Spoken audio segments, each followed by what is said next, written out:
कि सोन का time pass नहीं हो रहा। वो गेम खेलना चाहता है किसी के साथ, लेकिन कोई उसके घर में है ही नहीं और वो कहीं पर जाना भी नहीं चाहता। तभी सोन कुछ सोचता है और वो अपना फोन उठाकर गुल्ली बुल्ली को फोन लगाता है और इधर गुल्ली बुल्ली सोन का फोन उठा लेते हैं। इसके बाद सोन बोलता है, गुल्ली तुम जल्दी से बुल्ली को लेकर मेरे घर पर आ जाओ।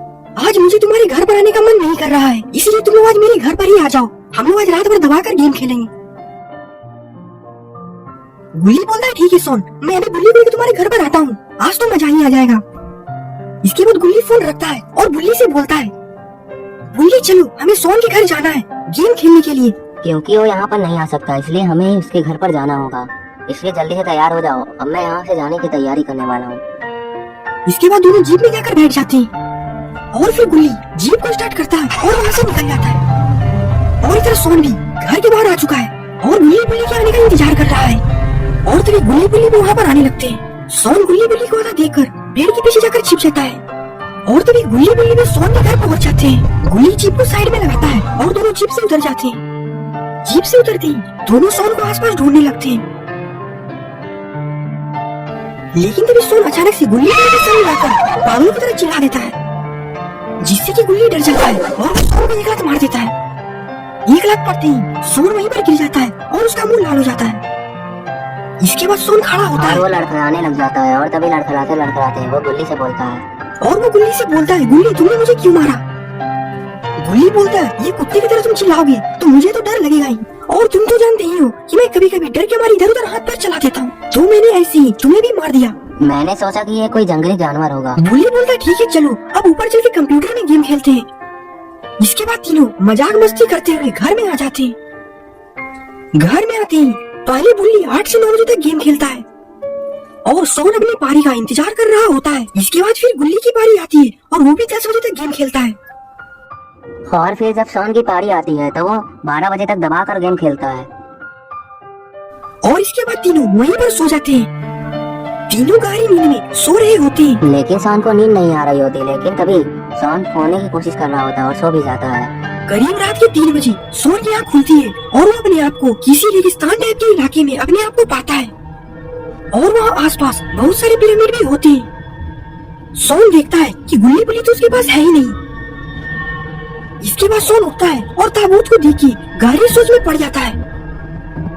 सोन सोचता है कि ये ताबूत आखिरकार रास्ते में क्यों पड़ा हुआ है और आसपास एक भी आदमी दिखाई नहीं दे रहा और गुल्ली बुल्ली का भी पता नहीं है। सोन इतना सब देख के डर चुका है। इसके बाद सोन उस ताबूत को खोलता है। उस ताबूत को खोलने के बाद सोन देखता है कि उस ताबूत में तो किसी आदमी की मम्मी रखी हुई है। सोन उस मम्मी को देख ही रहा होता है कि तभी उस मम्मी की आंखें लगती है और वो मम्मी उठकर बैठ जाती है। सोन मम्मी को उठता देख पीछे हट जाता है और काफी ज्यादा डर जाता है। तभी सोन पीछे मुड़कर देखता है और अपने सामने किसी खूंखार दानव आदमी को देखता है। उस आदमी के कपड़ों पर खून लगा हुआ होता है और उसके शरीर पर जलने का निशान होता है। ऐसा लग रहा होता है कि कोई आदमी उसे जलाकर अधमरा करके छोड़ दिया हो। और तभी सोन बोलता है, जल्दी भागो यहाँ से, नहीं तो ये मम्मी हम लोग को मार देगी। वो आदमी सोन की बातों का जवाब देता हुआ बोलता है कि ये मम्मी हमें नहीं बल्कि तुम्हें मारेगी, और क्योंकि ये मेरा गुलाम है इसीलिए अब मैं तुम्हें मारकर मैं दोबारा से जिंदा हो जाऊंगा और फिर मैं तुम्हारे दोस्तों को भी मार डालूंगा और इसके बाद तुम्हारी दुनिया पर राज करूंगा। सोन ये सुनकर काफी ज्यादा डर जाता है और तभी सोन पीछे देखता है और सभी देखते ही देखते उनके सामने एक ताबूत पड़ा हुआ होता है। इसके बाद सोन उस ताबूत को खोल देता है। ताबूत को खोलने के बाद सोन देखता है कि उस ताबूत में तो किसी आदमी की मम्मी रखी हुई है। सोन उस मम्मी को देख ही रहा होता है कि तभी उस मम्मी की आंखें पीछे चमकने लगती है और वो मम्मी उठकर बैठ जाती है। सोन मम्मी को उठता देख पीछे हट जाता है और काफी ज्यादा डर जाता है। तभी सोन पीछे मुड़कर देखता है और वो अपने सामने किसी खूंखार दानव आदमी को देखता है। उस आदमी के कपड़ों पर खून लगा हुआ होता है और उसके शरीर पर जलने का निशान होता है। ऐसा लग रहा होता है कि कोई आदमी उसे जलाकर अधमरा करके छोड़ दिया हो। और तभी सोन बोलता है, जल्दी भागो यहाँ से, नहीं तो ये मम्मी हम लोग को मार देगी।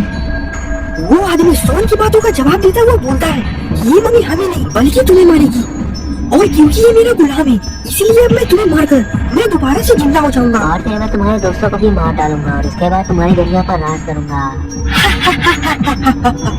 सोन ये सुनकर काफी ज्यादा डर जाता है और तभी सोन पीछे देखता है और सभी देखते ही देखते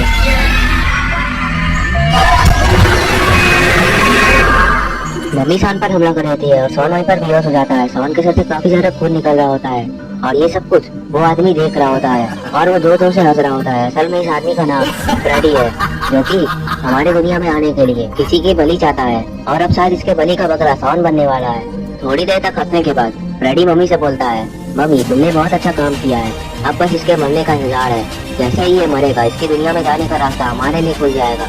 और ये सब कुछ मम्मी भी सुन रही होती है और फिर फ्रेडी बोलता है कि अब बस ये जल्द से जल्द मर जाए और फिर हम इसकी दुनिया में जाकर राज करेंगे, फिर हमारी तो मौज ही मौज है। और तभी सोन को भी होश आने लगता है और वो उठकर खड़ा हो जाता है। इसके बाद सोन मुड़ता है और वो अपनी लाश को देखकर काफी तरह डर जाता है और उसको समझ में नहीं आता कि आखिर उसके साथ हुआ क्या। और इसका मतलब ये सोन की आत्मा है, क्योंकि उसका शरीर तो जमीन पर ही पड़ा हुआ है। सोन समझने की कोशिश कर रहा होता है कि आखिर ये सब चल क्या रहा है और वो मर कैसे गया, इतनी जल्दी उसे नहीं मरना चाहिए था। इसके बाद सोन अपनी आंखें बंद करता है और फिर उसकी आंख उसके बिस्तर पर ही खुलती है। इसके बाद सोन उठकर खड़ा हो जाता है और आसपास देखने की कोशिश करता है और समझने की भी कोशिश करता है। इसके बाद सोन आसपास देखता है तो उसे गुल्ली गुल्ली सोते हुए दिखाई देते हैं। इससे उसे समझ में आता है कि वो सच नहीं सपना था और वो अभी जिंदा है। और सोन अपने जिंदा होने की बात सुनकर काफी ज्यादा खुश हो जाता है। इसके बाद सोन बाथरूम में आ जाता है ये चेक करने के लिए कि वो सही सलामत है या फिर नहीं। इसके बाद सोन अपने आप को आईने में देख रहा होता है और वो ये देख कर हैरान है कि उसके सर पे तो काफी ज्यादा चोटों के निशान है, लेकिन अगर वो सपना था तो सोन के चेहरे पर चोट लगने के निशान कहाँ से आए और ये पंजे के निशान तो मम्मी के ही है। सोन को समझ नहीं पाता। इससे पहले कि सोन को समझ पाता वो सामने देखता है कि अचानक से मम्मी और फ्रेडी उस आईने में आ गए हैं और पता नहीं अब इसका क्या होगा। सोन ये देखकर डरने लग जाता है और वो पीछे हटने लग जाता है क्योंकि वो किसी भी तरह इन लोगों से बचना चाहता है। और कभी देखते ही देखते मम्मी उस आईने से बाहर आकर सोन के सामने आकर छलांग लगाती है और ये देखकर तो सोन के डर के मारे हालत खराब होने लगती है। और तभी सोन मम्मी को देखने लगता है और तभी देखते ही देखते मम्मी सोन को मिरर के अंदर फेंक देती है। मिरर के अंदर जाते ही पूरे बाथरूम में धुआं होने लगता है और तभी देखते ही देखते फ्रेडी भी उस मीटर से बाहर आ जाता है क्योंकि उसके यहाँ तक आने का रास्ता खुल चुका है। और अब ये बाथरूम में आकर खड़ा हो जाता है। इसका मतलब अब ये सोन की दुनिया में आ चुका है और अब इसकी दुनिया पर राज करने का इसका पहला कदम यहाँ से शुरू होगा। और इधर सोन भी मिरर में कैद हो चुका होता है और वो ये सब देखकर डर चुका है। और तभी सोन फ्रेडी से बोलता है, छोड़ दे मुझे, मैं यहाँ मजा नहीं चाहता, मुझे बाहर निकाल दे, मेरी तो अभी शादी भी नहीं हुई है, मुझे अभी शादी करना है भाई, छोड़ दी। फ्रेडी बोलता है, नहीं बच्चे, बाहर तो अब तुम नहीं निकलोगे, बाहर आएगी तो तुम्हारी लाश आएगी, वो भी लाने के लिए कोई नहीं रहेगा। अगर मेरा मन किया तो ही मैं तेरी लाश को यहाँ पर लाऊंगा, वरना तो वहीं पर मरेगा और तेरी लाश को वहाँ के जंगली जानवर नोच नोच कर खाएंगे। फिर तुझे पता चलेगा कि दर्दनाक मौत क्या है, जो कि यहाँ के लोगों ने मुझे दी थी, इसीलिए मेरा शरीर जला हुआ है। वो अब तो मरने के लिए तैयार है, मजा आएगा। और सोन को ये सब देखकर दिमाग काम करना बंद कर देता है। इसके बाद फ्रेडी मम्मी से बोलता है कि मम्मी अब चलो, हमारा काम यहाँ तक हो चुका है, बस हमें इसके दोस्तों को मारना है, जिससे हमारा थोड़ा खौफ बन जाए और लोगों को भी पता चले कि यहाँ पर हमारा राज होने वाला है और अब हमें रोकने वाला कोई नहीं रह जाएगा।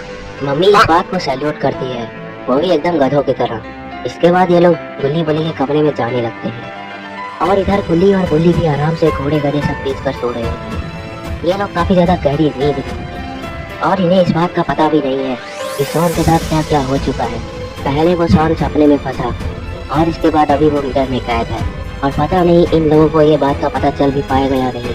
और तभी अचानक से फ्रेडी और मम्मी गुल्ली बुल्ली के कमरे में प्रकट होते हैं, वो भी एकदम चंडालों की तरह, और इसकी आवाज बहुत ही खतरनाक होती है। इसके बाद फ्रेडी मम्मी से बोलता है, चलो मम्मी, अब इन लोगों का भी काम खत्म कर दो, वरना ये लोग हमें मार देंगे। इनको मारने के बाद हमारा काम यहाँ से शुरू होगा, जिससे लोगों में हमारा खौफ बन जाएगा कि आखिर आधी रात को मारने वाला इनकी दुनिया में आ चुका है और अब ये इनकी दुनिया में राज करेगा। और ये सब कुछ सुनकर मम्मी फ्रेडी की बात को दोबारा सैल्यूट करती है। इससे पहले कि ये लोग उसे मार पाते, फ्रेडी के हाथ से टेबल पर रखा कुछ सामान गिर जाता है, जिसकी आवाज से गुल्ली की आँख खुल जाती है और गुल्ली भी उठ जाता है। इसके बाद दोनों गुस्से से फ्रेडी और मम्मी की तरफ देखने लगते हैं। तो दोस्तों, क्या होगा गुल्ली और गुल्ली का? क्या ये लोग भी इन लोगों के हाथों मारे जाएंगे या फिर ये लोग इन दोनों का जीना हराम कर देंगे?